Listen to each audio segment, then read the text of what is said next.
You're on. Welcome, everybody. I'm so glad you're here. Welcome to the September program of the Sacramento Storytelling Guild. Right here, those of you who are live, we're right here in the Sacramento Poetry Center. And big shout out to the Sacramento Poetry Center for letting us use their space. Yeah, I love it. And I see we've got our tellers and our poets are here. And I see we have even more people. We have some audience folks here, and that is so important. There's nothing a storyteller or a poet likes better than listeners, audience. I'm reminded of when I was a little tyke, I don't know, a very early grade, and they had the school play, where you might be a tree or something. And I went home from school that day, and my mother said, "What part did you get in the play?" And I said, "Sally and I get to sit in the front row and clap and cheer. That's the part we get." So those of you that are here to clap and cheer, that's a vital, important role that you play, and we really appreciate it. So our theme this month is harvest, in keeping with autumn and fall and all of that.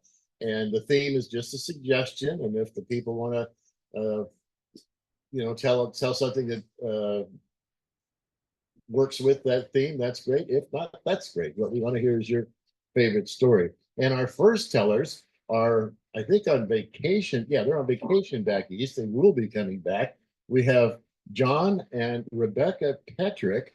Now, John started his relationship with our Sacramento Storytelling Guild in 2020. So he's one of our newer folks, and he's really done well. He's been an active participant. He now creates and tells stories in a number of genres and venues. And his wife, Rebecca, is a lifelong teacher and musician. Her current focus is on Celtic fiddle music. And for the first time, we are going to hear them combine their talents. So take it away, John and Rebecca. Thank you. Thank you very much, Mark. We call this one Lament to Autumn.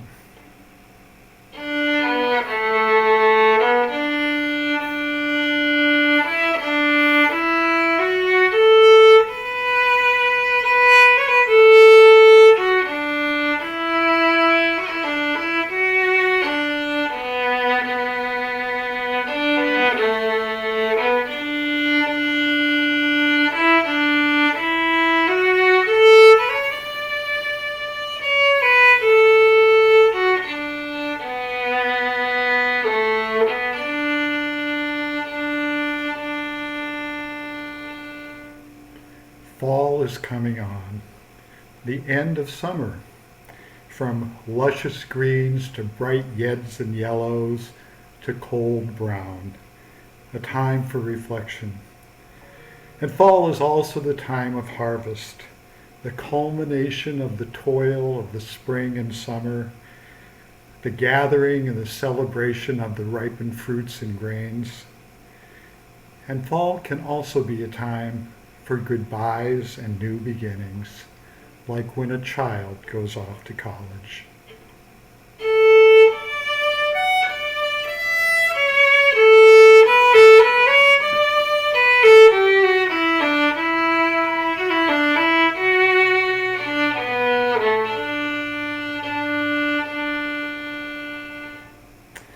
I first left home 52 years ago this week.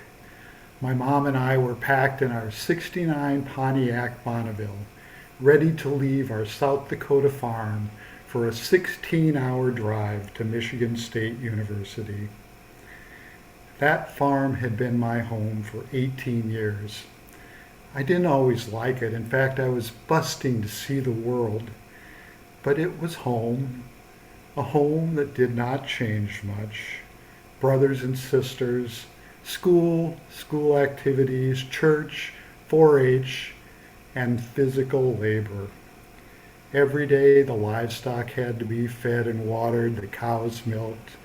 All summer long, long days in the field, cultivating, weeding, haying, stacking those 75-pound bales. Hard, tedious labor, but it was what I knew. And my dad and I, we didn't always see eye to eye. I was the reader who wanted to see more of the wider world, and he wanted me to know his world. how to grow crops and raise livestock and fix machinery. I had no interest, but when he turned his stern eyes in my direction, I did as he ordered. He never solicited my concerns or opinions. My role was to obey.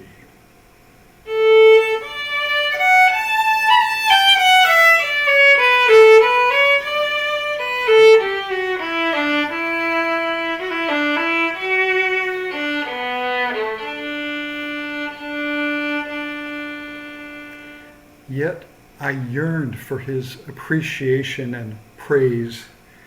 I remember corn harvest when I was 14 years old. My dad was driving the corn picker. The corn picker would go up and down the rows of corn, stripping the ears from the stalk, dumping the bright yellow grain into a trailing grain wagon, leaving the bare stalks behind. My job was to drive a tractor to the field, pick up the full grain wagons, take them back to the farm, dump them into a grain elevator that would lift them up into the corn crib, and then take the empty wagon to the field and pick up another full one. It was dangerous work. There was lots of open belts and pulleys and hydraulics, and I did it all day long, sunrise to sunset. And I heard Dad tell Mom, "John worked like a man today." I have never received higher praise. So that fall morning, 52 years ago, before I got in that Pontiac, I said goodbye to my dad. And that crusty old SOB's eyes teared over, and it tore my heart out because I realized that he loved me. And for my dad and I, my growth on that farm had ended. That field was harvested.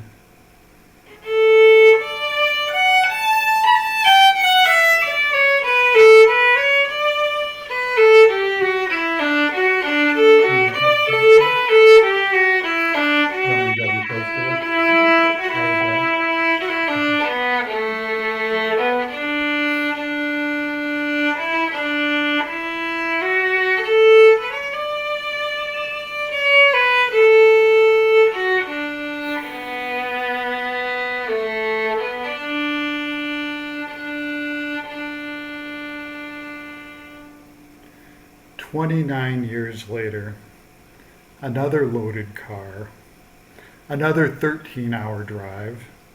This time, Rebecca and I were taking our oldest child, Molly, off to college. I was proud and eager to see how this valedictorian would make her way in the world.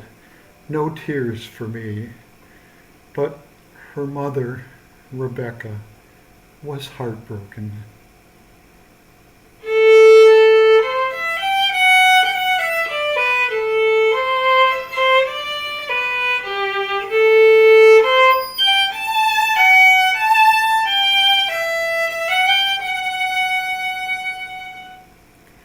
For her heart, this was not a culmination, but a deep and painful loss of that baby, that child, who was now a woman. She tried to celebrate, but her emotions were too strong. But Rebecca saw something that my pride made me miss.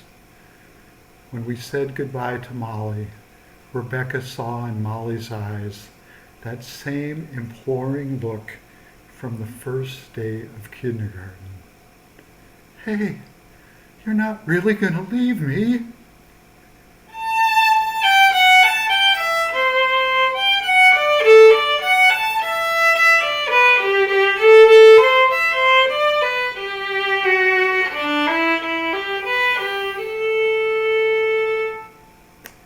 And Molly never came home again.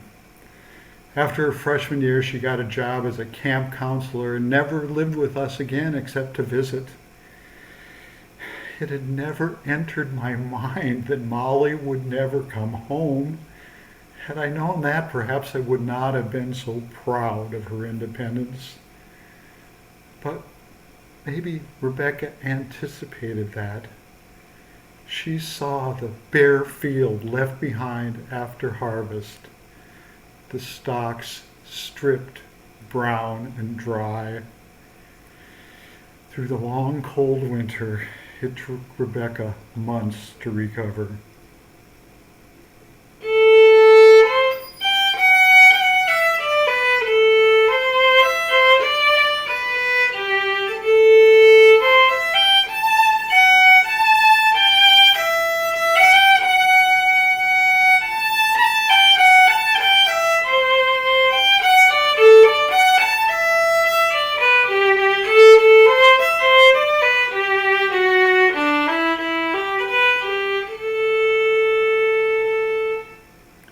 Another 23 years later, we look at ourselves. Is it still fall or is it already winter? The trees are bare at the top.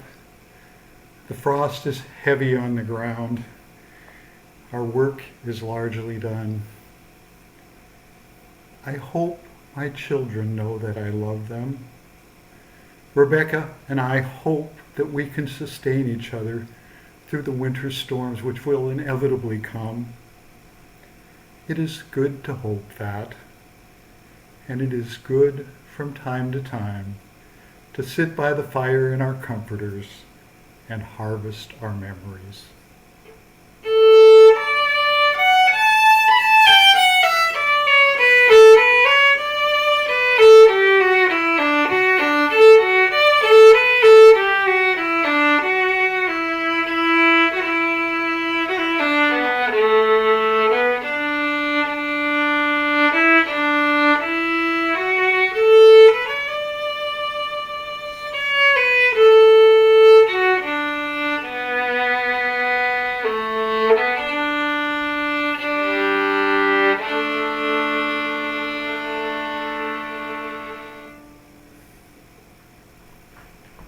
Yeah.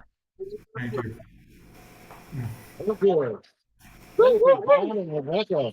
Ah, thank you, John, for that beautiful, heartfelt harvest story. And thank you, Rebecca. Thank you for all the hours you have spent practicing on that fiddle. It really came out well. Thank you both so much. What a great way to start our program for today. And speaking of program, we actually have a program.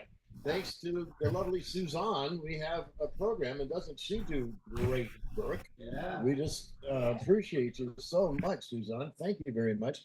And through no fault of Suzanne's, the program has changed a little bit. Well, let me see if Larry will We answer. have Linda Kennedy, my dear buddy, who I call Lindarella, is one of the changes is she's not going to be this month. She's going to be here next month. And instead of Linda, we had John and Rebecca, and weren't they great? And then our next person that's up in the program is by via telephone, and his name is Larry. We call him Sir Lawrence Grayson. He's one of the, we had one of the newest members just now, and Sir Lawrence is one of the oldest members of the Sacramento Storytelling Guild. And the technical connection is not working for him to be here by phone. We're trying at this very moment, and it's not working. So we're going to jump ahead to Finley McIntosh. Finley's here, right? Come on, make your way up here. Now, Finley has been a long time high school teacher in Sacramento. He and his wife Carol were married way back when our solar system had 9 planets. They have 2 children, 5 grandchildren, 2 great grandchildren, Larry, 1 dog, 3 chickens, and 10 You're up. goldfish. I'll And, just hang up. You and call me Finley when first you're ready. became interested in storytelling to get out of traffic tickets. So here's Finley McIntosh.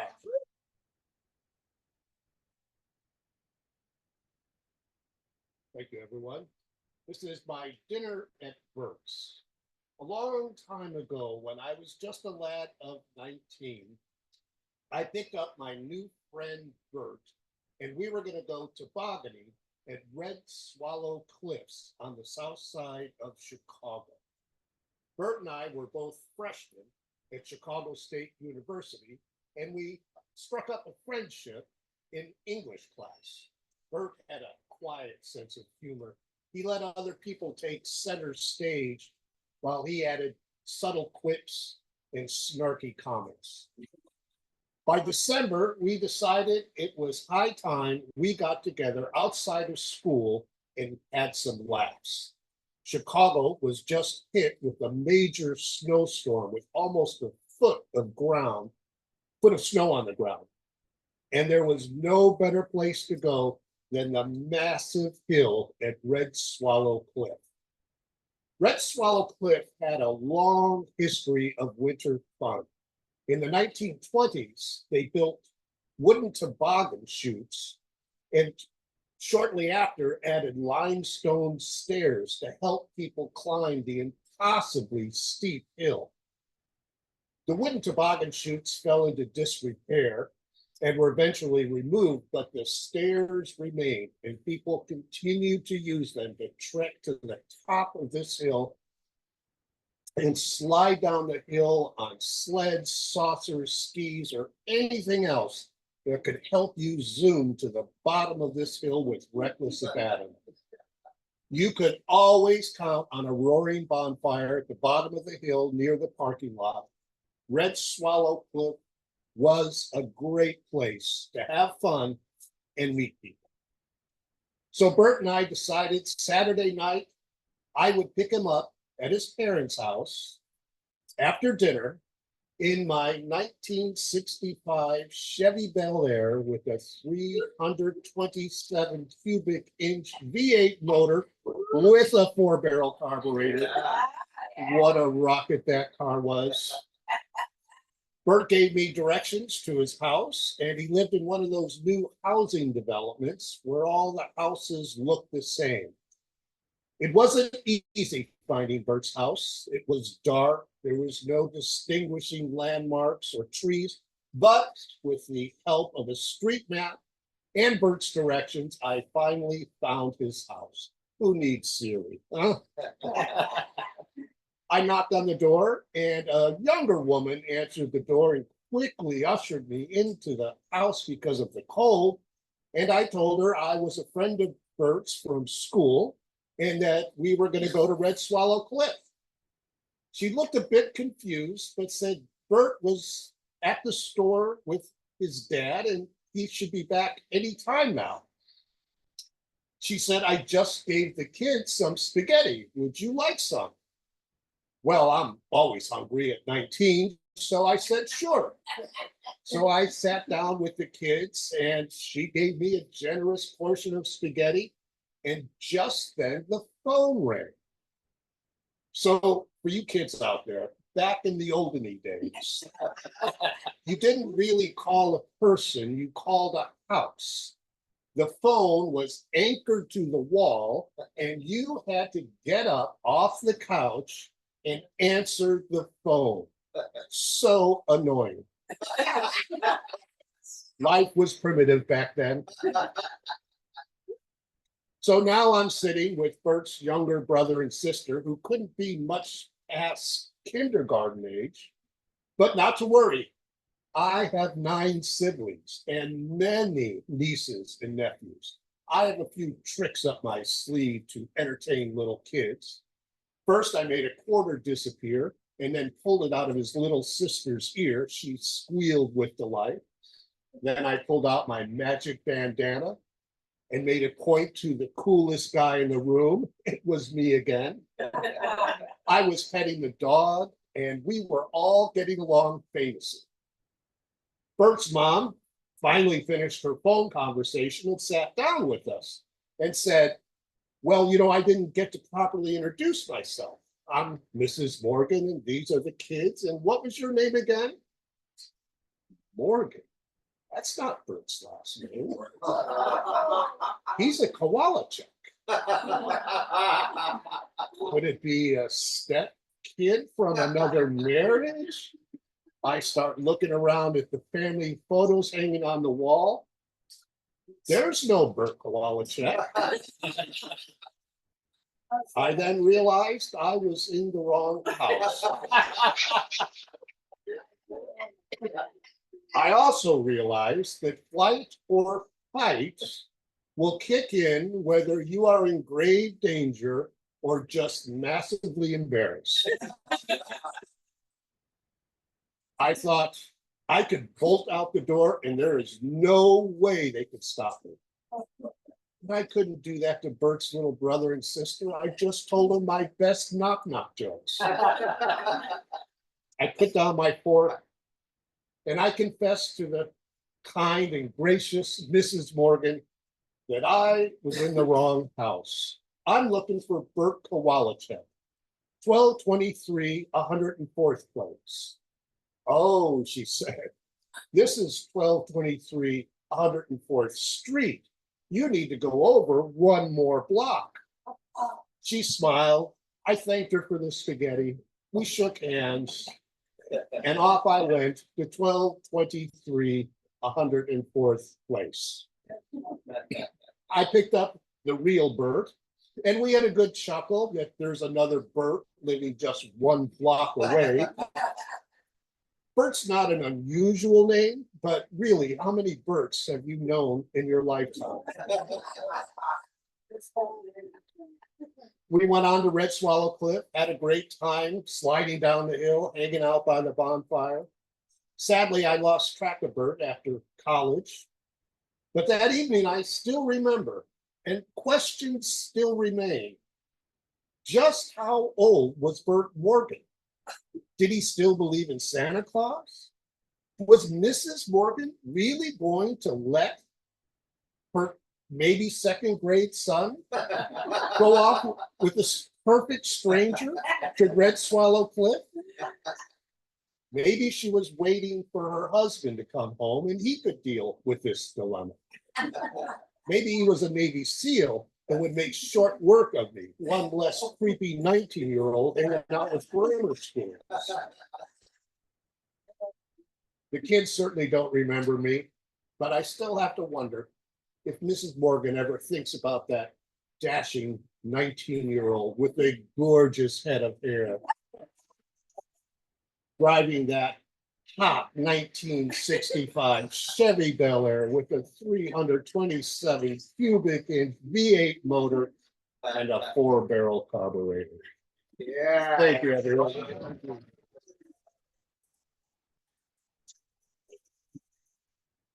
Oh, Finley, I love your haircut, and you can tell a real gentleman. And mostly, I love that tie. That was a work of art. A beautiful tie. Vicky loves the tie too. Thank you very much. Thank you for a good story, well told. Thank you, Finley. Yeah, good job.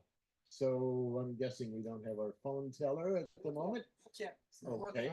So in that case, oh, and I've got a knock knock for you, Finley. You may not have this one in your repertoire. Knock knock. Olive.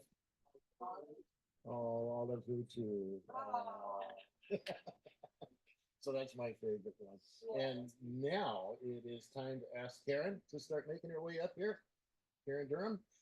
Karen is a poet, and we owe Karen being here to our fearless leader, Andy, our tech guy and author of a wonderful book and just does everything. Thank you, Andy, for inviting Karen. Here's Karen Durham and about poets today. Thank you. I'm so glad that poets are allowed to use paper. I'm not a good public speaker. All right. Who has spoken? We really have no say, do we? Dragged helpless and wrinkly from our warm muffle of sea, laid bare to gulls' rackety cries, to chill squalls in which silk sails are rent and silences broken.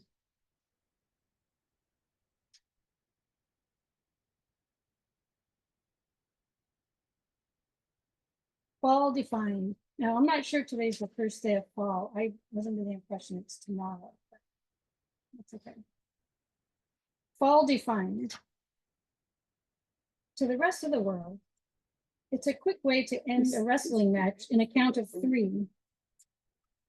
Oh, fall, how could you slide so far from a calculation of the angle of a pose of 3? Fall, the sudden onset, a waterfall.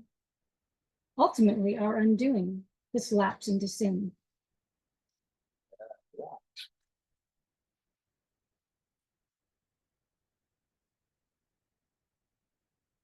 Ferdinand visits Guernica. Ferdinand rejects cape and sword, ever seduced by peace. His bovine mind believes that his eyes deceive, that love can make war cease. To this day, he sits in his flowery field in Spain, where he sees a world in which war has ended and ended yet again.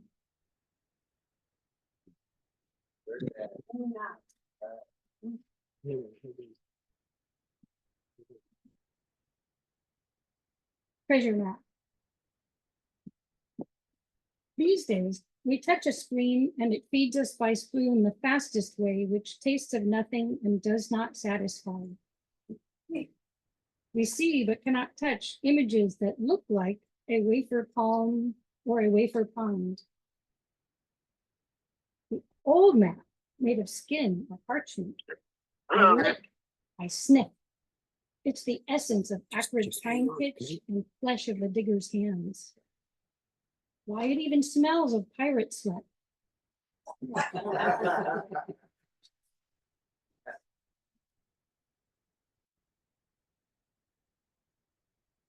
Dark matter.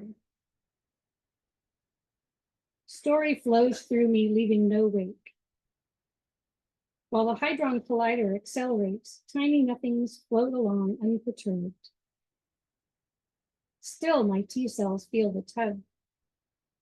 Maybe I'm less than nothing.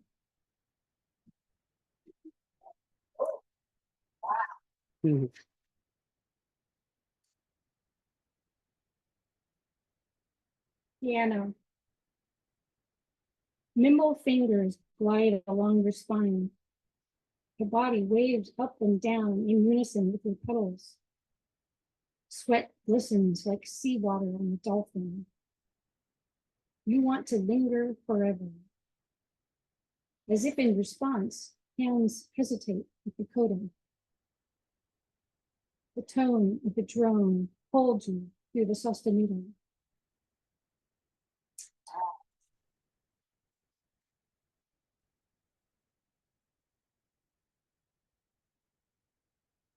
The tear in my eye. The tear in my eye, it's likely not stardust or rain. The tear in my eye is as free as my will, yet less a dream, less a future or past. It's created for a singular act. Yes, the tear in my eye is here to wash out that moat.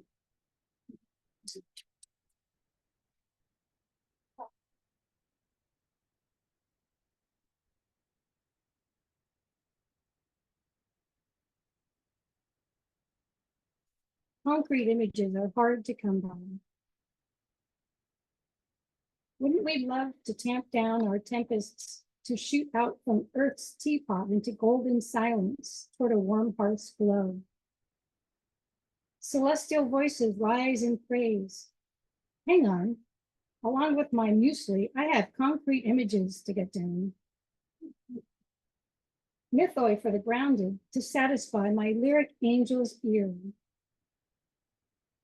Perhaps to spend my days looking down at the storm test will be potentially easier to swallow than heuristics, an accusing name, or urban dictionary.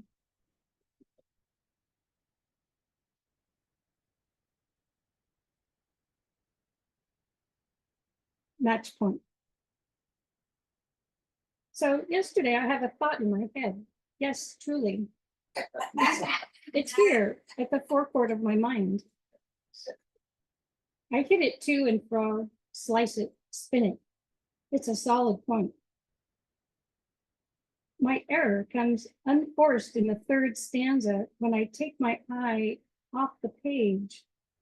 Look out the window, the bird feeder is empty. My racket has no strings. One fault begets another. Now the score is add out. It's match point.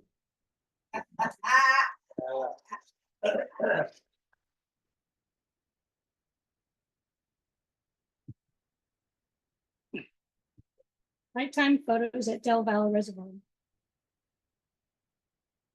Let me tell you about last night's dream. I load the old Pentax K1000 with Silvertone, pack it into my tail bag, right up from the Livermore Rad Lab, as we called it, on a Cold War night. Not another biker in sight except silent ghosts of the local 81s. I scare myself in the deafening quiet. Just can't hang with these bare-chested, leather-vested types. Crouching under a tree, I feel the chill of spooks who spy on me. For hours, I stalk a clean shot. I shiver and wish the moon were damped by clouds. Its brightness darkens the shade of my oak to black until even the stars wash pale.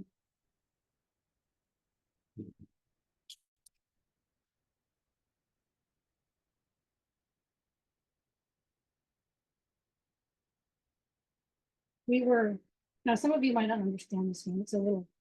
It might be a little young. We were, seen from here, spring's a far off thing. Can you believe that we were once fresh shoots, smooth and bright, yearning skyward? We were so envious of Icarus. All Thank you. right, thank you. Thank you, Cameron. Beautiful. You just reminded me that my bird feeder's empty. I've got to take care of that when I go home. And certainly not just one thought rolling around in your head, but many interesting thoughts. You're an interesting thinker, and you have a beautiful way of expressing your thoughts. And thank you for sharing your poetry with us. That was lovely. So we have now by telephone Larry Crayson, Sir Lawrence to you and I. See if we can hear you. And Sir Lawrence, can you hear me? Yes, I can. Oh, we can hear you too. Very well. Thank you. Great.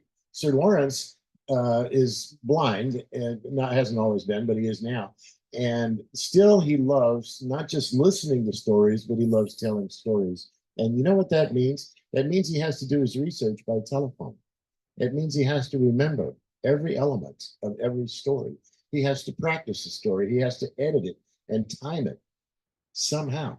This man has an incredible memory, and his story today is about wild rice. So here is Sir Lawrence Crayson.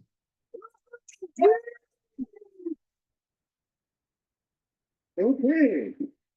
About 50 years ago, I was introduced to wild rice because my cousin lived in Minnesota, and he sent me and my family a package of strange looking rice. It was handpicked and harvested by Native Americans in Minnesota.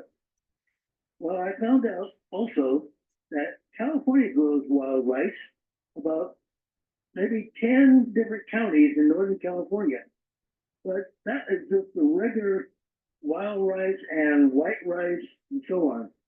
But my family didn't know anything about wild rice until that moment.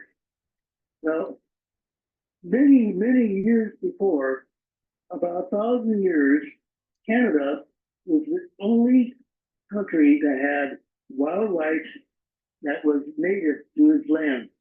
It grew only about 2.5 feet tall, and it was harvested by the Native Americans there.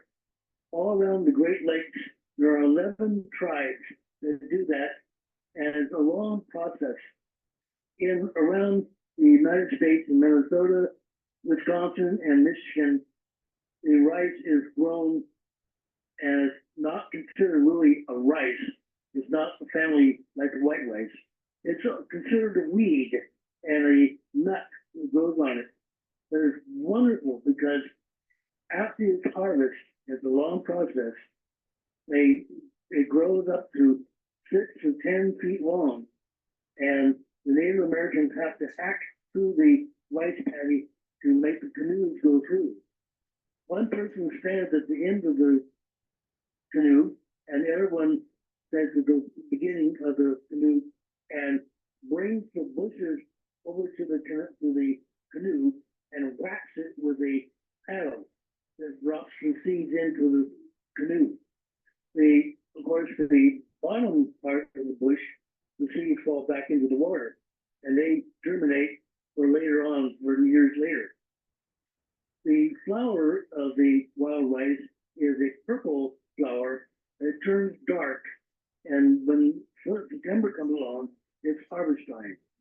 When the Native Americans bring the canoe full of seeds into the area where they're going to process it, they have to spread it out on blankets or grass mats and let it dry for 48 hours.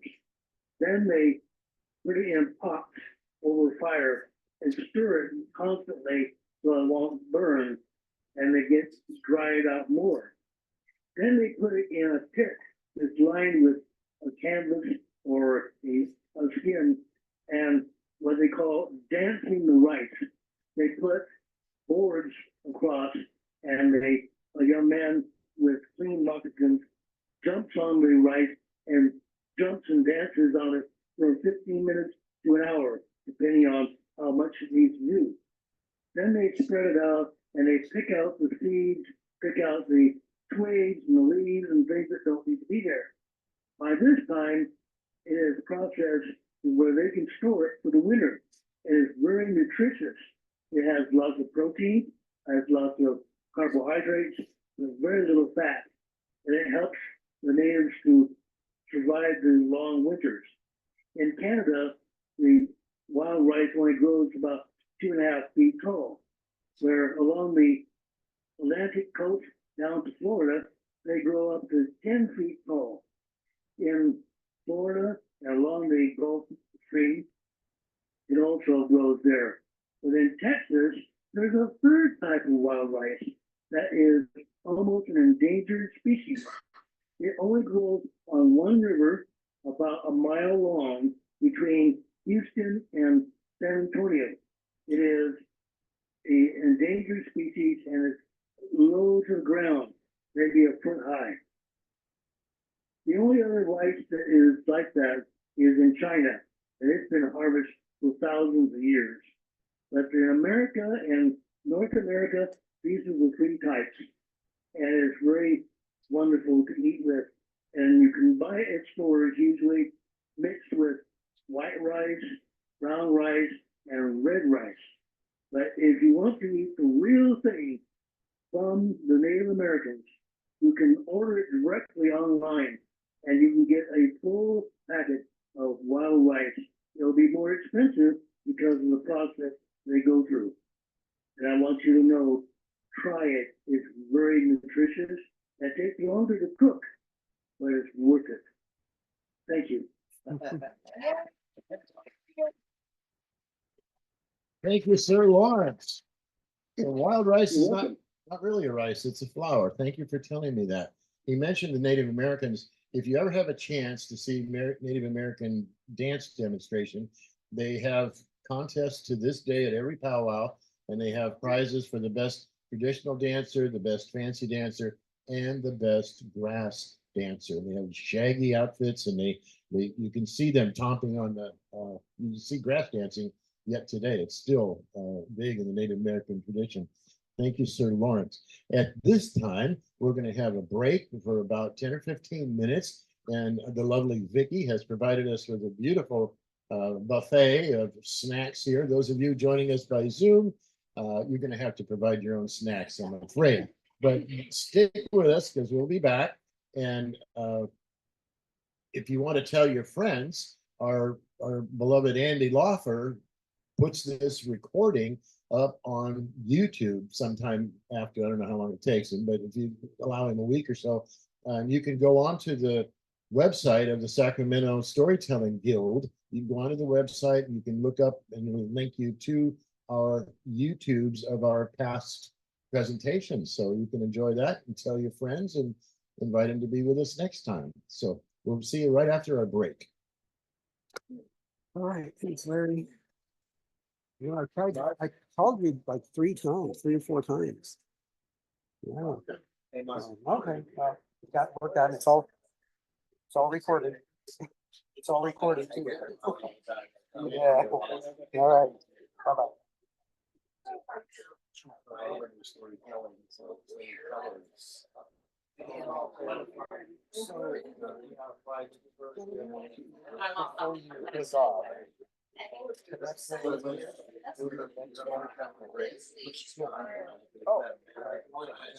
Okay. Okay, guys, next month we have an event closely following that one. Have you guys done, we're in. It's public.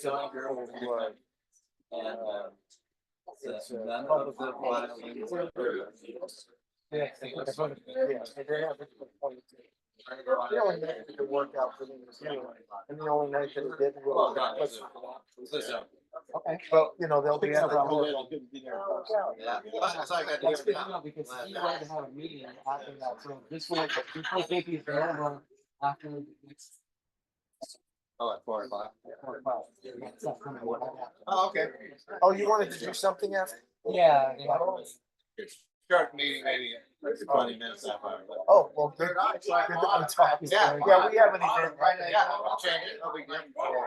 I'm Pat, by the way. I'm Ed. He's the head guy. Hi, good to meet you. I know, almost the head guy. And you're the one who sends out those, the newsletters, right? Yeah. What's your last name? And Oh, Lewis. you're Ed Lewis. We met at a Miller's.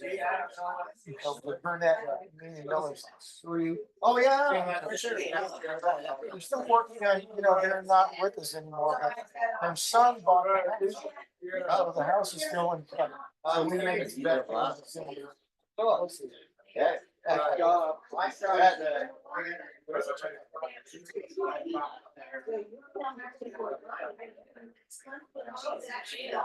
Hi there. Yeah, I like this hat.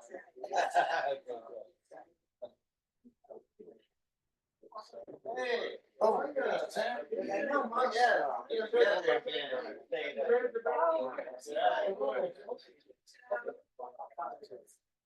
The last time we met.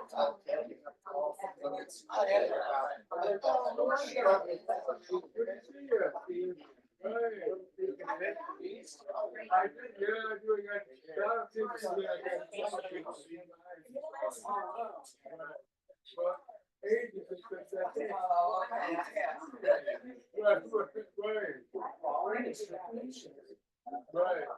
In our neighborhood, we have about 20 people that fell. I didn't get it.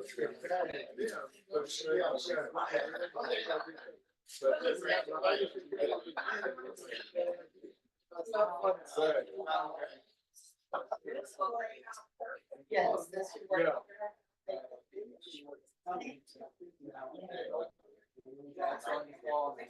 Right, right. Whatever you do, but that's just I did, I saw one time, just walking up, you know, grab hold. I mean,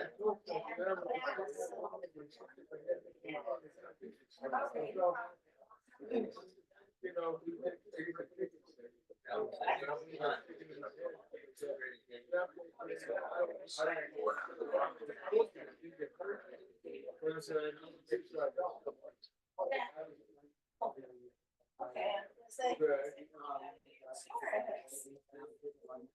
right, right.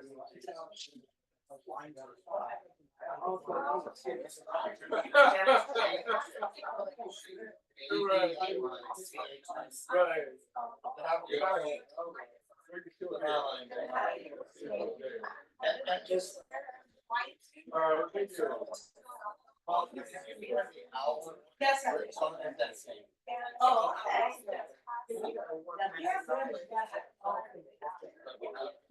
yes. Fantastic story. Perfect. You were.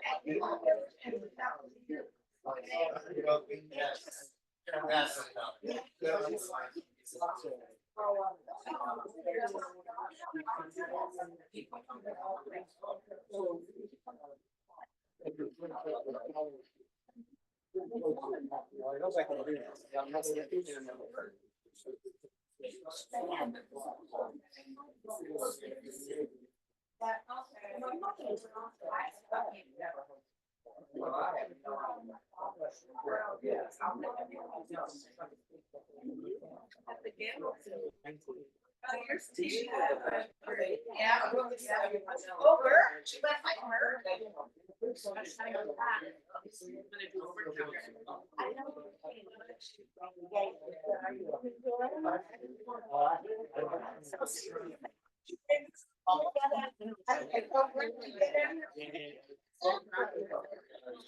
How did you access yours?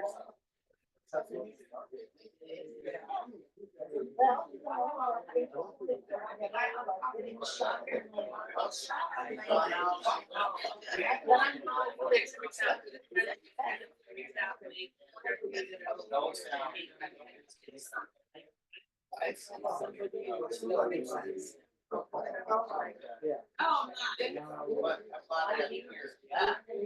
yeah. Where they went. Okay, how many people?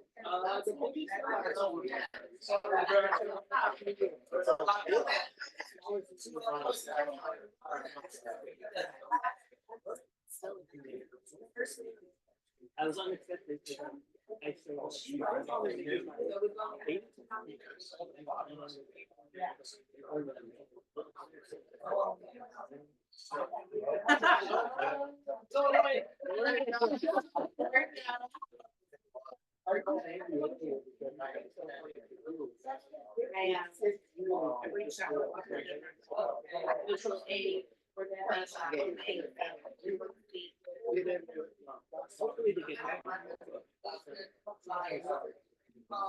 Yes.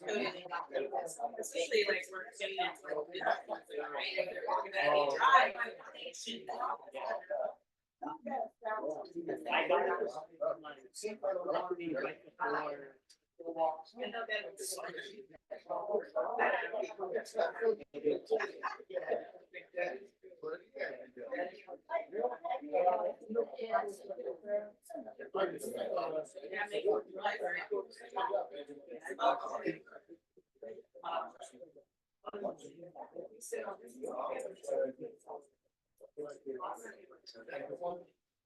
Did you go to different?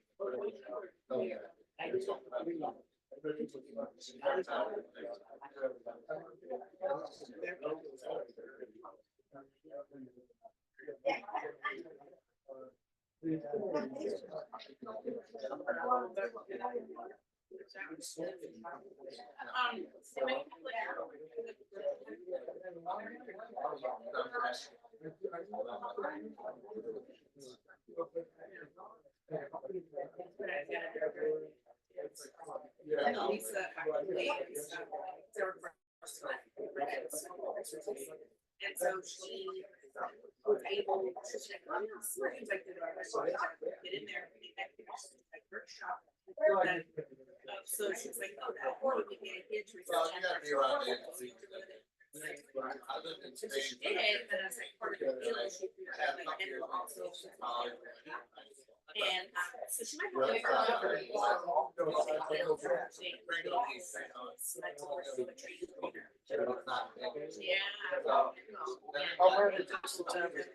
Yeah, so we'll get the same thing. Right, so you've got it coming out of here.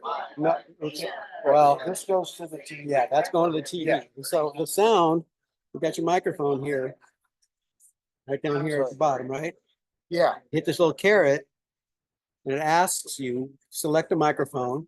It's this microphone over here. And then it says select a speaker.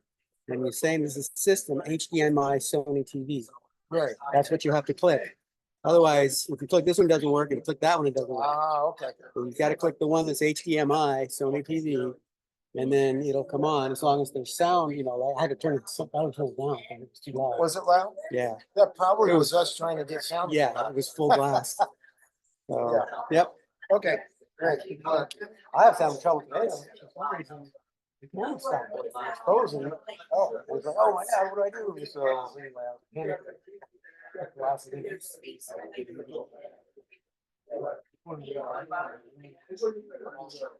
Last minute. Of the quiet. At least a short. Yeah. Yeah. I always go up. Yeah. Or let me see my son.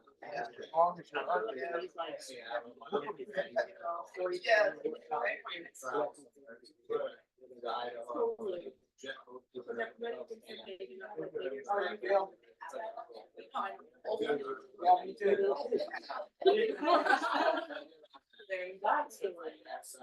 But you're right.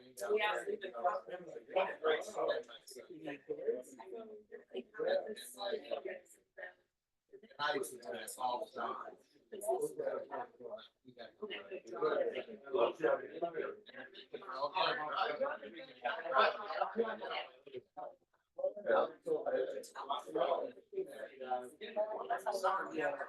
Maybe like. Whatever.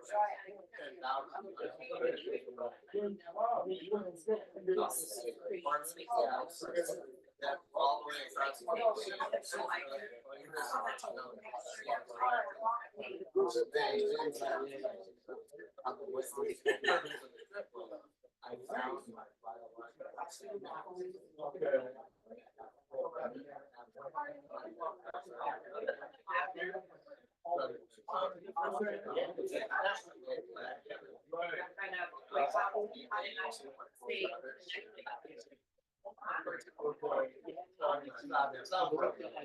my all about. Find out the whole story.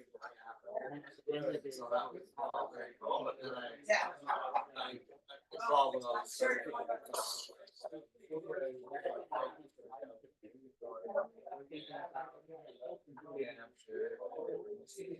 Okay, so there's no.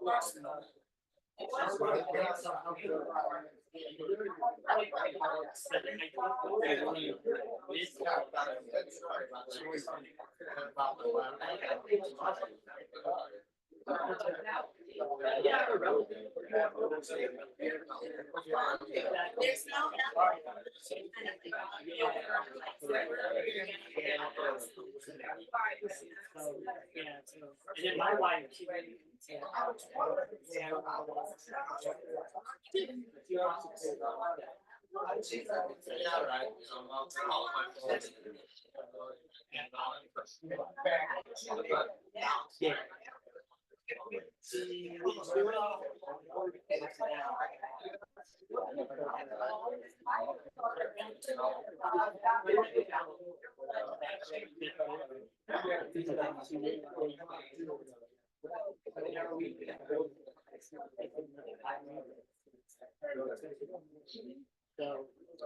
So now she's like, well,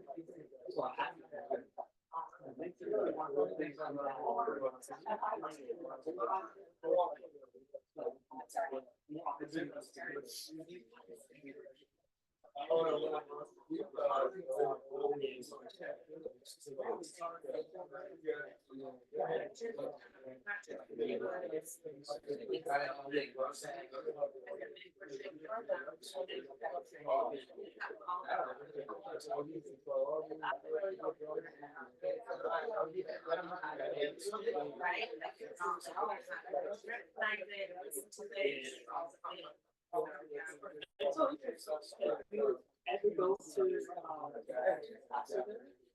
there's a bookstore.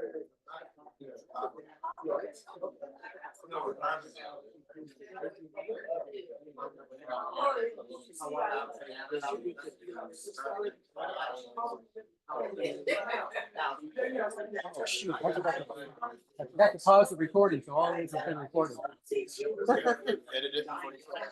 I don't know.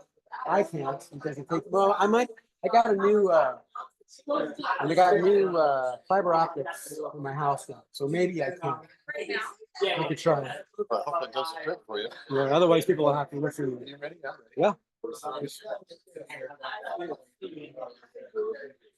Over here.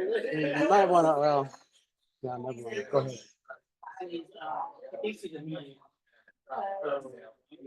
Welcome back, ladies and gentlemen. Welcome back, tellers and poets and listeners. We're so glad you're all here. And what a yummy spread Vicky provided. Wasn't that good? I know I'm still speaking and I shouldn't have eaten. And I'll tell you a little story, even though it has one word in it. My dear friend Margaret, who passed away last year at 102, and I had to, we were such good friends for so long. She was the oldest living Tournament of Roses queen, and she was queen in 1940.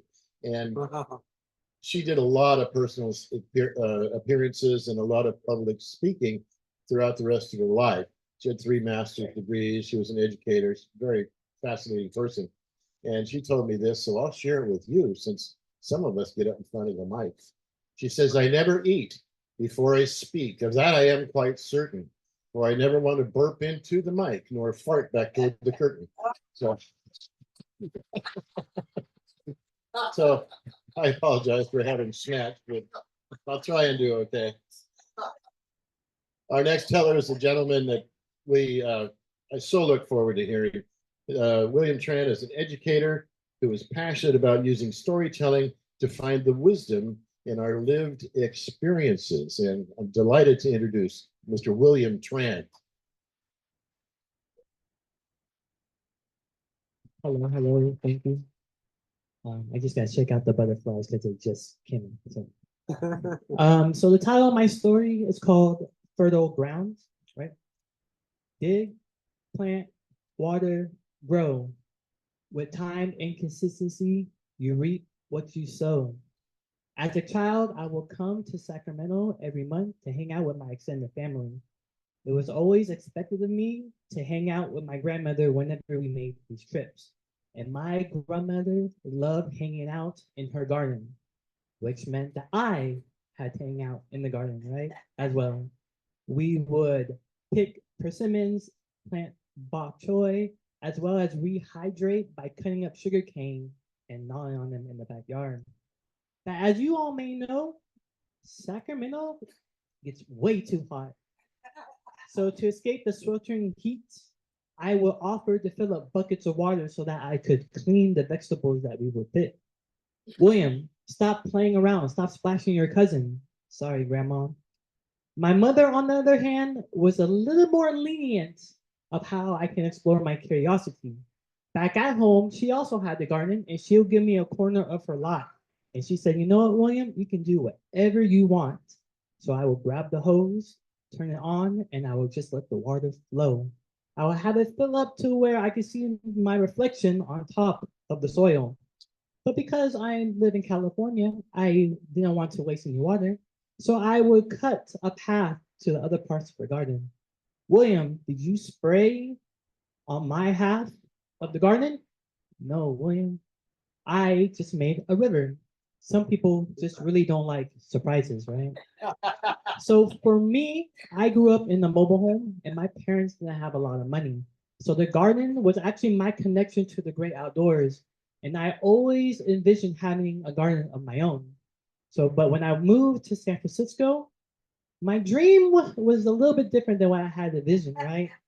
It turns out I didn't have access to a backyard, so there was no need for gardening tools. All of my tools that I had were yogurt cups, and I never had a big pile of dirt. The only dirt I had was ones that could actually fit in the container. And I actually learned that, you know what? Fog doesn't provide enough sunlight nor water for plants to grow. And the only thing that I can keep alive were succulents, right? And that's when I learned that, you know what? Different plants have different needs. But after 17 years, another miracle occurred. During the pandemic, me and my wife decided to do all these cool pandemic trends. And one pandemic trend that we really loved was actually going on these virtual tours through Zillow. We will spend hours and hours looking through houses and seeing what we could or could not afford. But we eventually got tired of doing all these virtual tours. We actually wanted to actually see houses in person. So when the pandemic was lifted, we decided that, you know what? We will just go and do house tours. Now, we had no real intentions of buying a house. We actually just wanted to have an excusable excuse to actually go out. So we hit up a realtor and he said, you know what we can do? We can take you to go see 6 houses in one day. So we looked at all these houses and our realtor had a rule. If on a scale of 1 to 10, if you like the house that landed between a 9 or a 10, we'll make a bid. The last house that we saw, we fell in love with it. William, you know what? If you and Zona really like it, we can make a bid. Zona, what do you think? William, we should just do it. Fuck it, let's do it. We made a bid. Now, we had no idea what we were really doing, but we just wanted to get through the process of just going through the process of buying a house. Ring, ring. Hey, just to let you know, you didn't get the house. Oh, that sucks. Now, we had hyped ourselves up to actually trying to get the house, but we never actually thought that we could actually get a house, right? But nonetheless, we were still disappointed. 2 days later, bring, bring, hey, just to let you know, the first 2 bidders actually pulled out. So if you want to have the house, you can have the house. For real? For real. Zona, what do you think? I think we should get the house. Are you sure? Yeah, let's go get the house. Okay, let's do it. Trust the process. So we actually put the bid in and we actually got our house. And one thing that we really enjoyed in the back of our house was that there was these big redwood trees. There was a big old garden. And all these ideas start to super bloom in my mind. I can build fruit trees. I can have an orchard. I can have a wooden deck underneath the redwoods, right? But I soon realized that it takes a lot of work to garden. And for 2 years, the only thing that grew was weed and frustration. So I realized that I had to take a different approach. Instead of trying to make this garden as fast as possible, I will build this garden over time. So I went to the Sacramento library to collect free seeds. I watched YouTube videos on how to garden, and I would also figure out how to buy tools that weren't makeshift, right? And over time, right, the only thing that kept me going was the idea that my family will be able to spend time in this garden for many, many seasons to come. December 2023 was a season of change. Zona was diagnosed with cervical cancer. Hey, babe, just to let you know, the doctor said that if we want to have another kid, we got to have one right away. We're not really in a position to have another kid. I've been a stay-at-home dad for 2 years, and I can actually finally get back to work. Yeah, I know it's not a really good situation. Yeah, it's pretty crappy. But the idea of cancer budding inside my wife was just too much to ignore, too much to just put off to the side. So I decided to trust the process. Forget it, let's do it. Let's have a baby. Pollination took 4 long months. And we actually got pregnant. At our 3-month checkup, my wife goes to the doctor. Hey, baby, how's your appointment go? It was really good. The baby was tossing, turning, doing backflips, up in your stomach. And we'll find out the gender of the baby by the end of the week. Oh, I can't wait. I'm excited. William, come here. Hi. Why are you bleeding? Call 911. My fingers down 911. And all of a sudden, I hear the ambulance knock on my door as soon as I get the call. And I open the door, and the paramedics come in and they take my wife out. Now, we also have like another little one, and you know the phrase where you never wake up a sleeping baby. So she was asleep. So I decided to call my cousin. Okay, I'll meet you at the hospital. By the time my cousin comes, I'll be out there. And as soon as I hear another knock, I open the door and my cousin comes in and I instantly pop out the door. And I'm driving to the hospital and I get there relatively quick. Ironically enough, all of the lights turned green, right? And ironically, they were green when we had our daughter Zumi. You know what? This must be a sign that everything is going to be okay. I get to the hospital, and as soon as I enter, my wife gets to the emergency room. See, everything is going to be all right. It worked out just fine. Hi, I'm Dr. Simmons.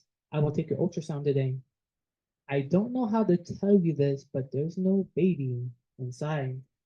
Yeah, no shit. You think miracles wait this long? So Zonda spent 3 days into the hospital, and then she finally got the opportunity to come back home. I decided to get the house cleaned up and tidy up, so I went back home to prepare the house. I go into the bathroom and I realize that there's a towel on the floor, and something told me to pick it up.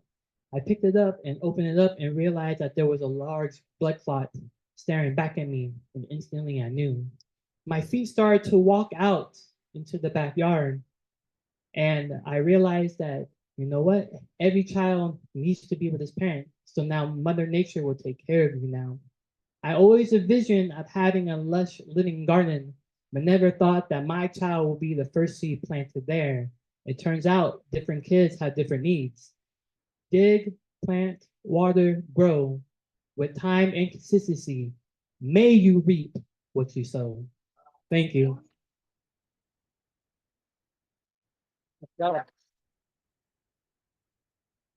Nice, really. What a story.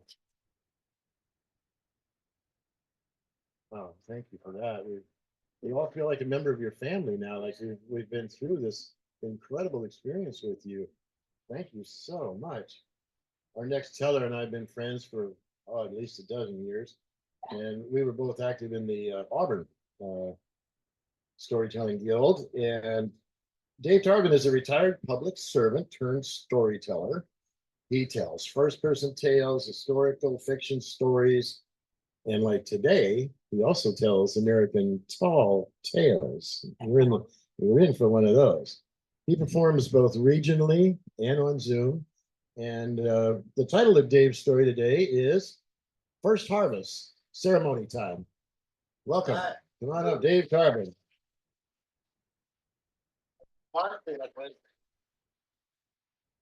Well, it's a pleasure to be here today. Everybody hear me in the back? Good, good, good. I got to tell you, I'm a little nervous about telling this story. It's a kind of it's a scary.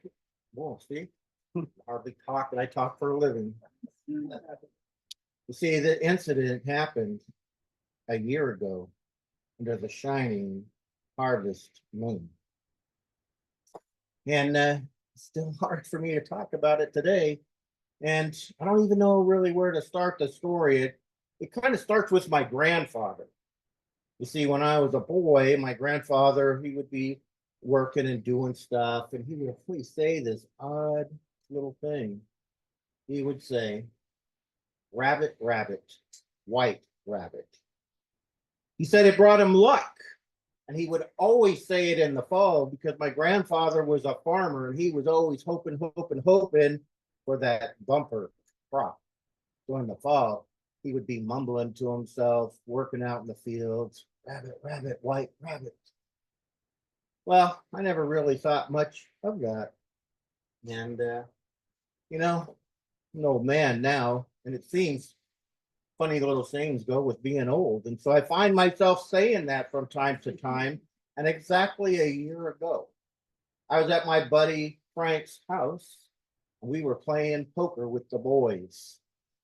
Well, the other guys, they were all married with kids. They had to go home early. Frank and I, we don't have those things. And we didn't want to play against each other, so we decided we're going to the casino. Well, guess what? My luck wasn't running very good that night. And so we're sitting in my old 68 restored Camaro, driving down Highway 65, going towards the casino. I thought my luck needs to change. And so I reached up and I took that white rabbit stick and I just rubbed it. And I said, rabbit, rabbit, white rabbit. No sooner did those words leave my mouth than my cell phone started going off the hook, man, and I answered the phone. It was the director of the senior garden in the DeWitt Center in Auburn, California, where I am a member. And she said, Dave, I've got this family emergency. Somebody has to go and shut off the irrigation in the garden, the senior garden, or it's going to flood and I can't go. Can you do it? Well, of course, you're a nice and generous man. I said, sure, I'll do it. So I turn around and Frank and I were driving up towards Auburn to the senior garden. We get there, jump out of the car, run to the gate, unlock the gate, walk through, flip on the lights, and I walked into the middle of the garden. Now, the irrigation system is just a bunch of like hose things, you know, just got to turn the thing, but it's pretty big. It's like 2.5 acres. And I was about in the middle, and all of a sudden, those lights, they started to flicker. They go off and on, and off and on, off and on, and then they just went out. Luckily, full moon, the harvest moon. But still not enough for these old eyes. So I pulled out my cell phone. I turned on my flashlight, trying to make my way through that garden. And my phone started to glitch. Off and on, off and on, off and on. Reboot, reboot, reboot. And then it just died. That was it.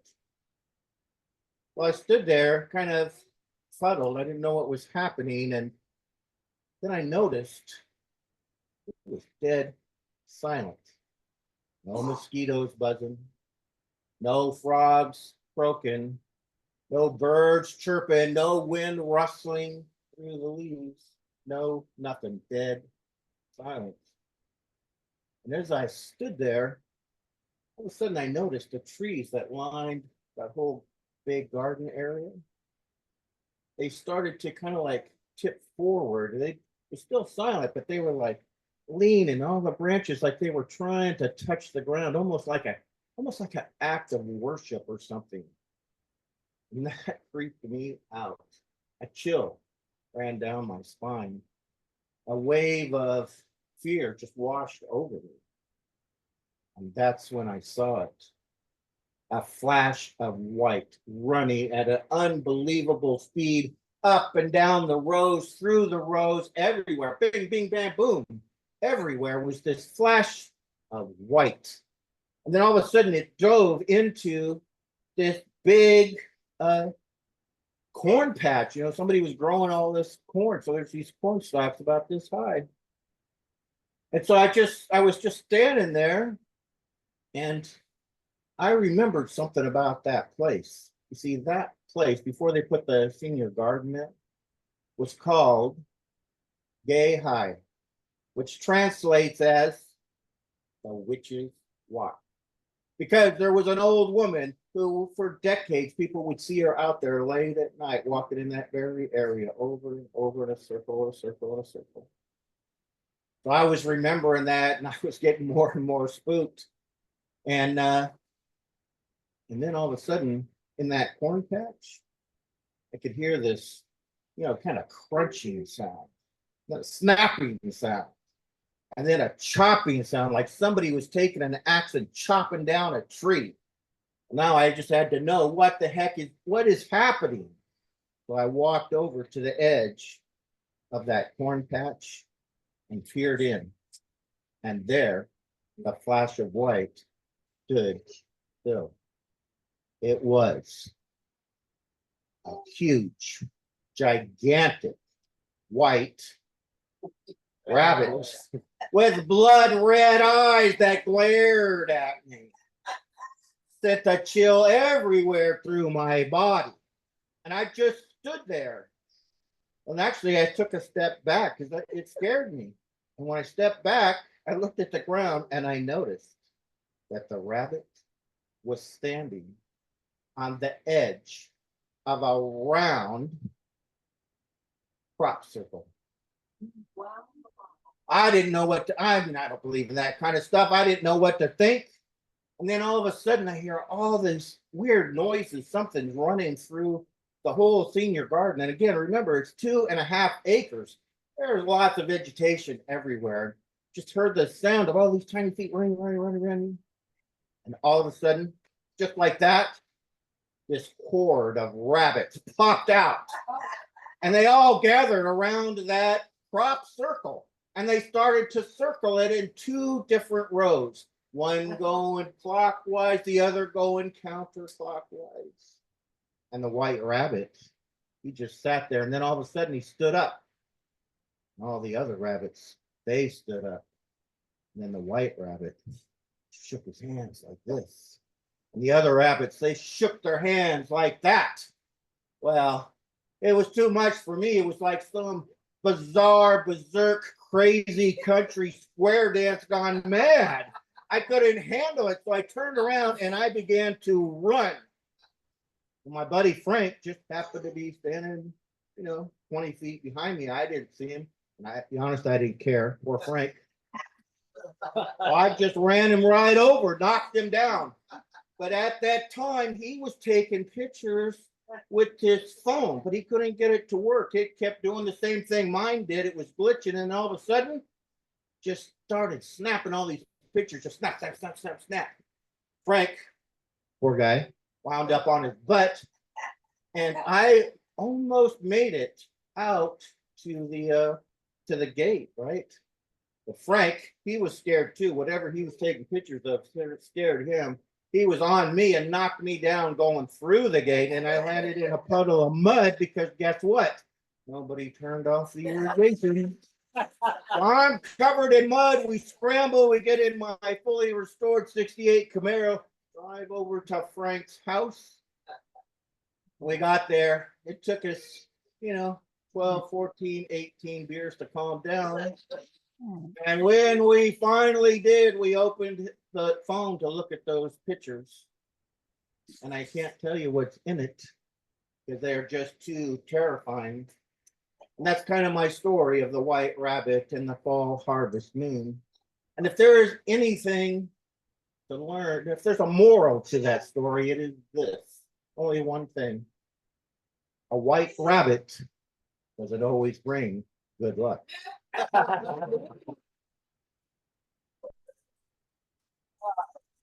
Thank you, Dave. Thank you, Dave. That was wonderful. I don't know how some of you creative people can start with a blank piece of paper and come up with a whole Patrick on it. Start making way up. I don't know how people can come up with a whole story like that. So my hat's off to you for a skill that's not easy for me. Next up, we have another poet, not just a poet, but the founding member and the current president of the Sacramento Poetry Center. Patrick is a poet, a songwriter, a journalist, and a visual artist. He's had 4 books published, and another is under construction. And he has performed poetry and music with several well-known artists, too many to name. And once upon a time, John Lee Hooker said of Patrick, "You sound pretty good on the go-go." Come on up, Patrick.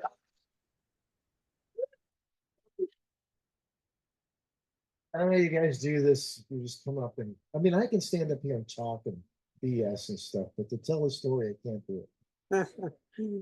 Props. You can. Yeah. Practice So it. reading mine. And I'm going to get into it because it's sort of long. You're a poet, so you get to do that. Yeah, this is a memoir piece. It's not fun. It's called A Country Story. The memory I have of the old church house is somewhat vague. It was a long time ago. It was not a church like where I went. It was a country place, a Baptist, a church house, enclabbered with a modest steeple and doors that looked like angels' wings when open. And these kinds of places were, I thought anyway, snake handlers and holy rollers, black-hatted preachers who spoke in tongues and jumped up and down, where sometimes the sisters would catch the spirit and shake and tremble and collapse and have to be fanned and subdued. And people wearing well-worn white robes were baptized in large tubs of murky water. I remember less of the inside. I remember the yard, the red dirt road that we walked to the graveyard. I always remember the yard of a house, so why not that of a country church? It's what I see, how things are planted or arranged, what's been left behind or lost, broken pottery, rusted plant stands, something hidden under a hump of vines, an old chair returning board by rail to the earth, flowers or not, Big trees or small, big rocks or pebbles or no stones at all. Slopes, textures, where the shade is, where the full sun falls, shades of green. This one had, I remember, a few native pines, a few large stones defining the border, and on the edge, cedars and oaks and hickory, whose leaves were falling and whose wood fed the winter stoves. Trees like these grew there in the deep woods for thousands of years in this red dirt, country dirt full of iron, where my cousins lived. But mostly, what I remember is that this yard was planted with headstones and crosses, old lichen-covered stones or new polished granite blocks on a grave where the grass had not yet grown back, a section or two with rusting iron fence. What was lost they left behind, a sunken place in the ground where what was taken from dust in the first place had been reclaimed. I don't really remember the ceremony, just how the church house looked down the short red road from the cemetery and how some of the gravestones leaned, some toppled over. I remember the walk down the road, a few cars lined up, an old hearse, and that he couldn't let her go, even though he killed her, because he killed her.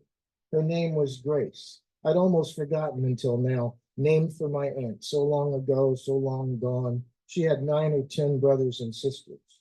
I don't remember my aunt Camilla at the funeral or my cousins, though I'm sure that they were there, but I do remember Uncle Win for Winston Leger, and my father and another uncle or two wrestling with him.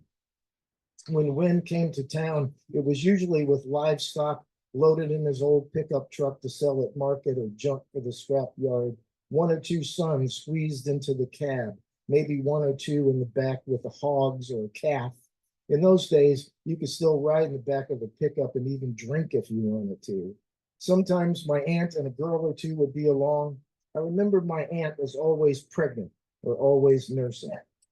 Hearing the honking of an old truck horn, my mother would peek through the curtains and exclaim, despite her true love for them, "Oh Lord, here come them Cajuns," meaning with their dirty hands, their raggedy clothes, their loud joy in living, their stink of tobacco and homemade whiskey. They were rough, a sight for the neighbors, embarrassing.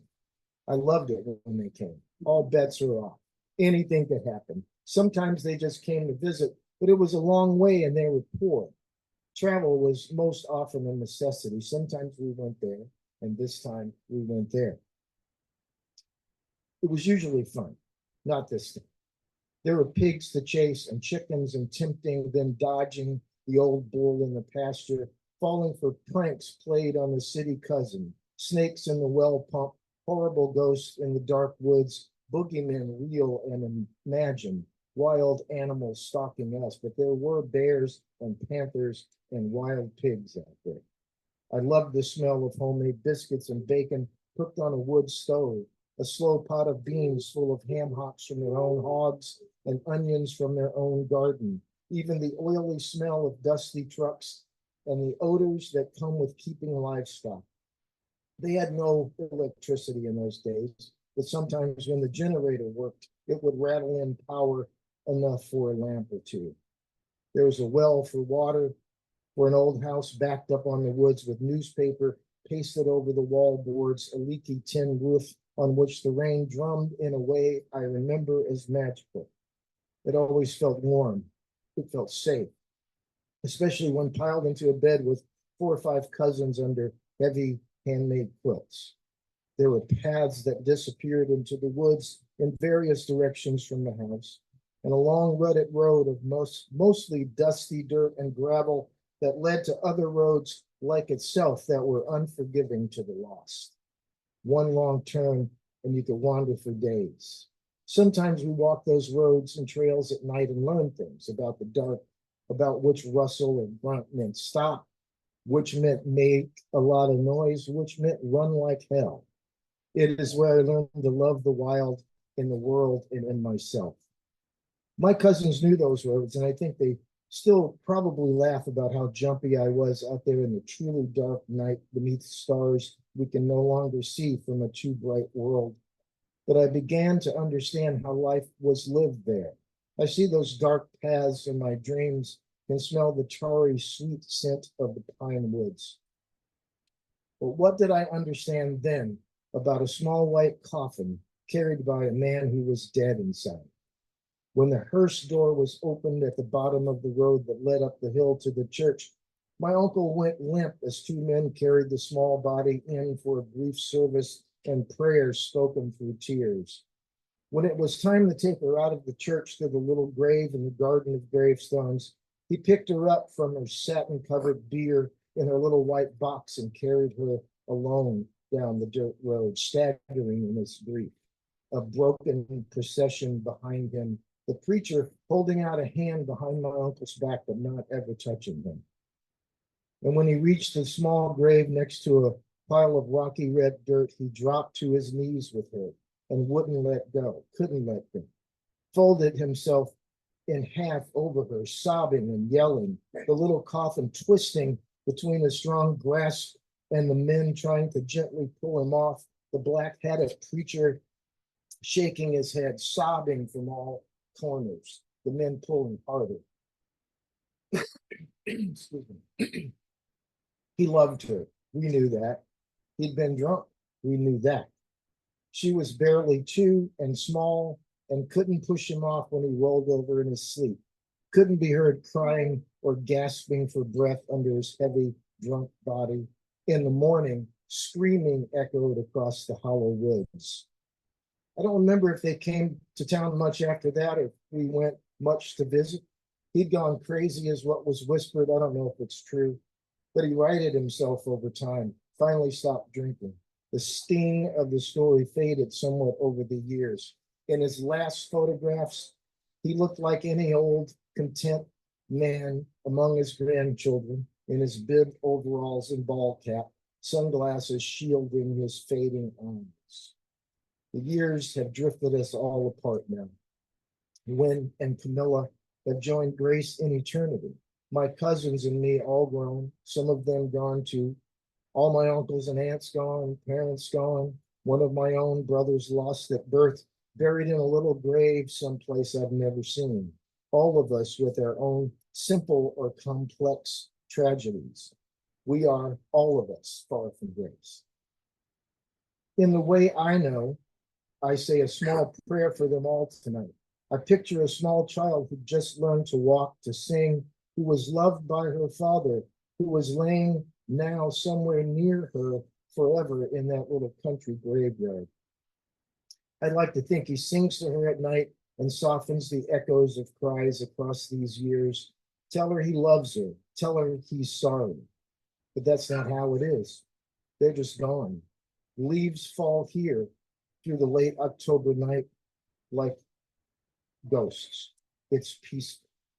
It's peaceful in that other place tonight, I imagine. Silent, but for the same old rustling in the ancient, mysterious woods.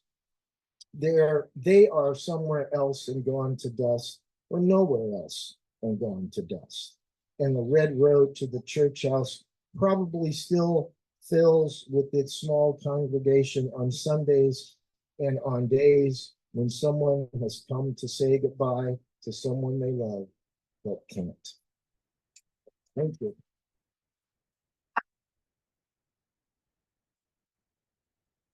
Thank you, Patrick. Another very touching and heartfelt tale. And it was beautifully written and perfectly read. And what a marvelous way to tell your story.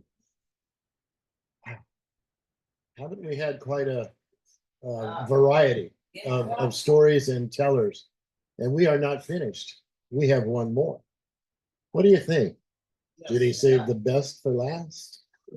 Well, certainly one of the best. I think everybody today has been one of the best. And our last teller, Gloria, you can go ahead and start making your way up here if you want to, Gloria. Gloria Jones, I have seen her on the big stage. I've seen her at the Sierra Storytelling Festival where hundreds of people spend a weekend. And she's been on the big stage with the regional the international professional tellers. And Gloria and I have shared a number of stages together, much to my delight. And She currently, in addition to storytelling, she also enjoys being a mother and a grandmother and a crafter. So here she is, Gloria Jones. Thank you for being. Thank you very much. Now we're gonna lighten up a little bit. Just a little bit. And I'm gonna tell you a story, the title of which is A Harvest of Data. Okay. This story is about John and Sue. Now, John and Sue are up and comers in their community. They're heading real fast to upper middle class food. It's important to them. And they have just had a party. And it's the best party anybody in that area has had in a long time. Everybody congratulated John and Sue for this party. It was just great. As they left, we hope you have another one. See you next time. And John and Sue look at each other with pride. They swell with pride as they look at each other and think, this went well. And then John notices that there's a guy sitting on the couch. And he looks at Sue and he says, hey, Sue, go tell your friend over there, your party is over and it's time to go. And Sue goes, oh, no, who that is? I thought it was your friend. And John goes, no, it's just, I guess he just busted into the party. But we're people of good manners, so we'll approach this in a genteel way. So Sue goes over to him and she says, well, I'm so glad you came to our party and that you enjoyed it. We were so happy to have you here, but I have forgotten your name. So just refresh me. And the guy sitting on the couch looks at Sue and he says, my name is Danny. Danny. He said, and by the way, you got any more of those wonderful homemade chips? And Sue looks at John. John looks at Sue. And she says, well, yes, it's rather late, but yes, we do. And Sue gets the idea that she will go into the kitchen and she will put the nice homemade chips into one of those little bags, like you put the children's lunch in for school.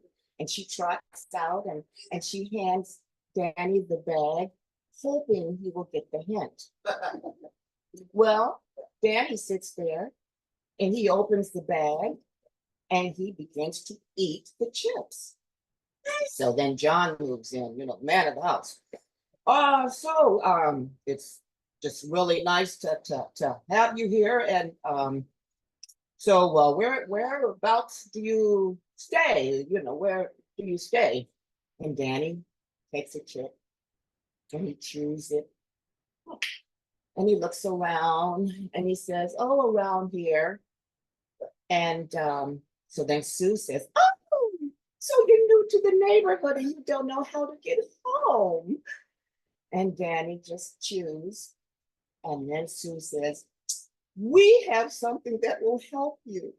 We have an app on our phones that helps us anytime we have to go anywhere, and we're sure it can help you get home.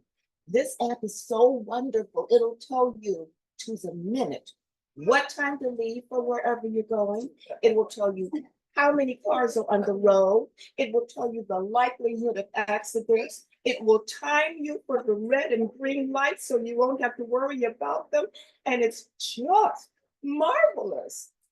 And so Danny finishes chewing his chip.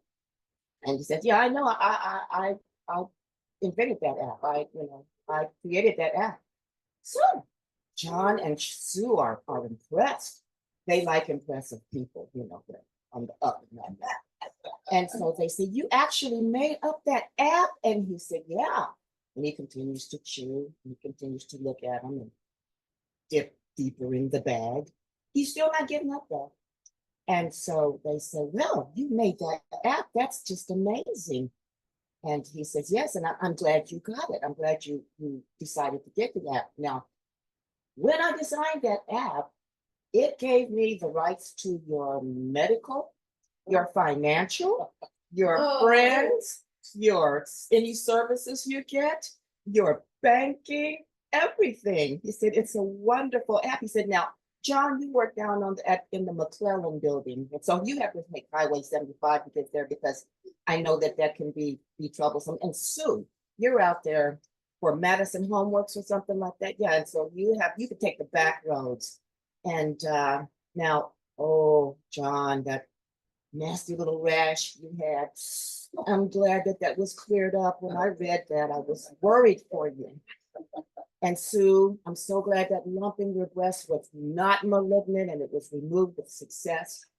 And now, John, don't take any more investment suggestions from Harry. Harry is giving you bad financial information, so don't take any more investment from him. And Sue,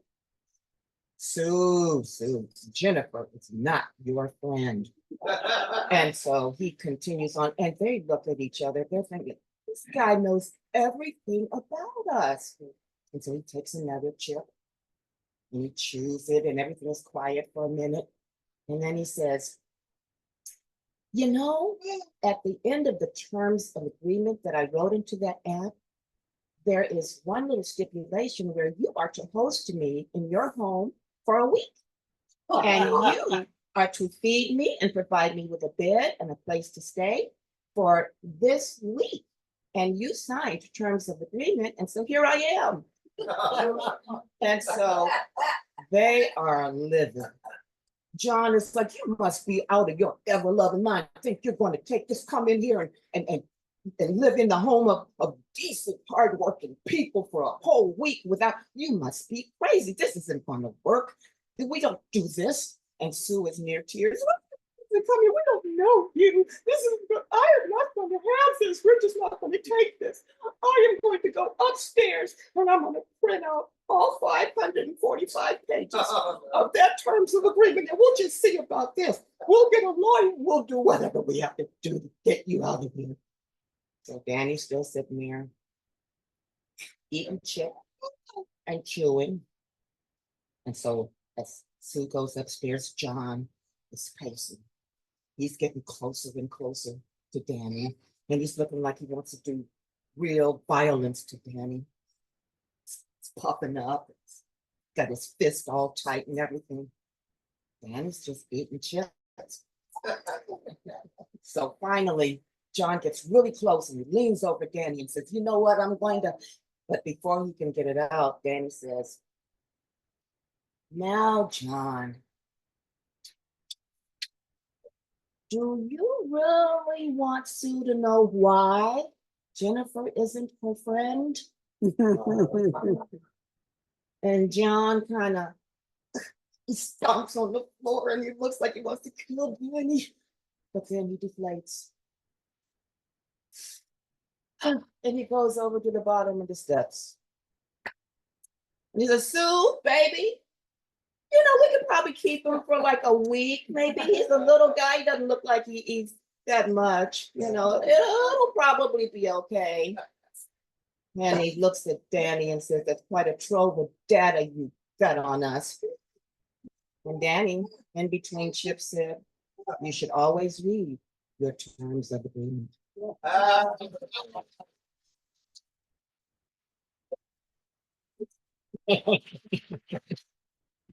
Always read your terms of agreement.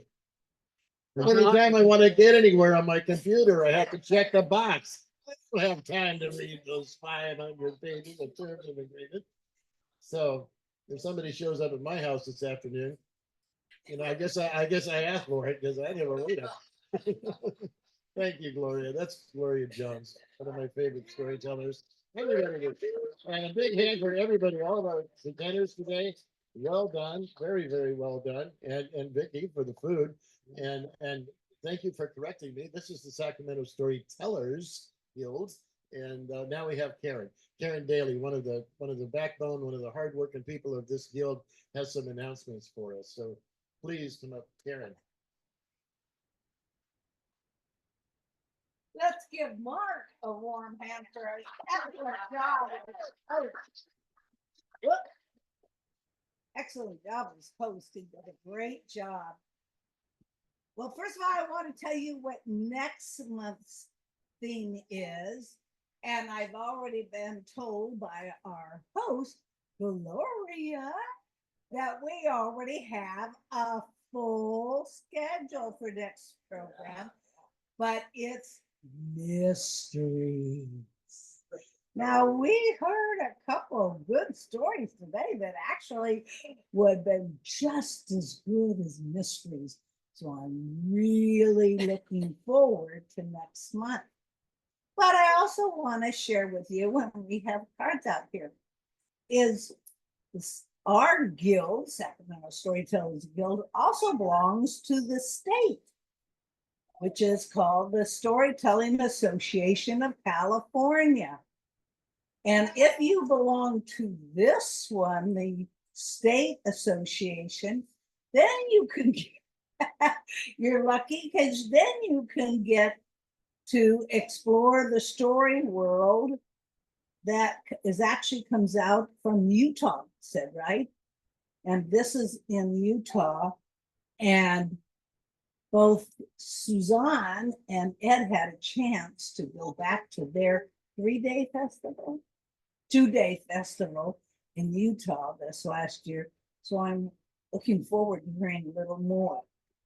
And if you go to that one, then you can go to this one. And I like this. This is called the Story Blast. And if you belong to this state one, and then Utah, then you can do this, and you can submit your stories to be printed. So it's called the Story Beast, and they have an e-publication. So I would like to see a couple of the stories that we've heard today. And Pat, I'm going to tell you that was a fantastic story in poetry. Crazy, but that was a terrific story, and I would like to see you publish it. So I'm going to suggest for all of you, because we've had some fantastic stories, to go ahead and submit your story. You have nothing to lose to submit it, but it just might be picked for part of their publication. Thank you all for coming. A special thanks again to she really is the hostess with the mostest, the lady that always puts out such a wonderful spread for our breaks is Vicki Carroll. And we want to always recognize her. The only month she gets any relaxation is the month when we have our festival, and I hope that all of you have marked the 3rd Saturday of March for our Sacramento Storytellers Guild Festival. And we have a wonderful program thanks to Ed. He has already got us featured tellers, and we're doing something a little different this year. Do you mind if I tell Ed? Sure. Go. We're going to break up the regional storytellers into 3 sections. There's going to be a storytelling fable, personal stories, and the Cultural diversity. And there will be, the first speaker will do a short workshop on how you can put your thoughts together for a story in that genre, do a story, and then call up and have a second story. So we'll have, again, our 6 regional tellers, but they will be telling in a particular genre. I am really excited to see how this goes. So I welcome you all back for next month, and keep coming back, and we'll see you in March. Oh, yes, and I left it on the. I want to thank, I don't know how many of you have gone online, but it is online. But, you know, God blesses us in many ways. And our storytelling guild has been blessed to bring Suzanne, who actually found us. We didn't find her. She found us, and we're so lucky. This is what she does for her job, and she does it for us. She has a public relations firm that she does, but she does this for us. She has now so graciously volunteered to do our programs each month. So she does the flyer. It goes out at the first of the month when we say, hey, and then she tells our programs. Is that not the most eye-catching program that you've seen? So thank you, Suzanne, for all your help. So if you ever need any help with your public relations, please keep Suzanne in mind, and we will be glad to send all our business to her. So thank you, one and all. And thanks, Andy. for being Now, the terrible thing is Andy is going to step down from being one of our board members and from being our tech person, although he will always back us up if we need it. But he's trying to take a break because he too has other things that he is wanting to explore. And Joyce also is stepping down from the board. And Joyce is going to be now turning her attention of doing storytelling at the high schools. She's now doing it for 3 high schools, and she wants to actually expand so that we can all go out to all the high schools and do this program that she set up. So we are losing. And Terry. And Terry. That's right. The new one.